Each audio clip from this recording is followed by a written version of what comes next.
ఉగ్రదాడికి దెబ్బతిన్న భారత్కు ప్రపంచ దేశాల నుంచి సపోర్టు లభించింది.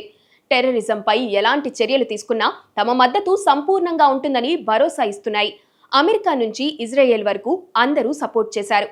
భారత్ కూడా ఉగ్రవాదుల్ని, వారిని సపోర్ట్ చేస్తున్న వారి సంగతి చూసేందుకు సిద్ధమైంది. కశ్మీర్ ఉగ్రదాడిలో పాకిస్తాన్ ప్రమేయంపై పూర్తి ఆధారాలున్నాయని కేంద్రం ప్రకటించింది. అందుకే పాకిస్తాన్పై దౌత్యపరమైన చర్యలు తీసుకున్నారు. సింధు జలాల ఒప్పందం దగ్గర నుంచి పాకిస్తాన్ జాతీయుల్ని భారత్ నుంచి తరిమేయడం వరకు చాలా కీలక నిర్ణయాలు తీసుకున్నారు. ఇంకెవరికి ఇండియాలో వీసాలు కూడా ఇవ్వరు. అయితే ఇవన్నీ పాకిస్తాన్కు పట్టవు. ఎందుకంటే వాళ్ల బుద్ధి తన కడుపు కాలినా భారతీయుల ప్రాణాలు తీశాం కదా అని సంతోషంతో ఉంటారు కాబట్టి. ఉగ్రవాదులపై మిలిటరీ చర్యకు ఇండియా రెడీ అయింది.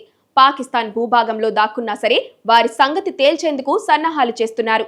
సాధారణంగా మిలిటరీ ఆపరేషన్ల గురించి బయటకు చెప్పరు, అయిపోయిన తర్వాతే చెబుతారు. సర్జికల్ స్ట్రైక్స్ కూడా అలాగే ప్రకటించారు.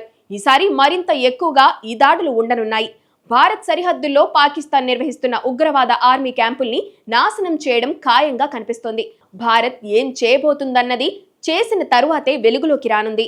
పాకిస్తాన్ ఉగ్రదాడి విషయంలో దేశంలో కొంతమంది భిన్నస్వరాలు వినిపిస్తున్నారు. ఇందులో మతం కోణం లేదని, బీజేపీ రాజకీయం చేస్తుందని అంటున్నారు.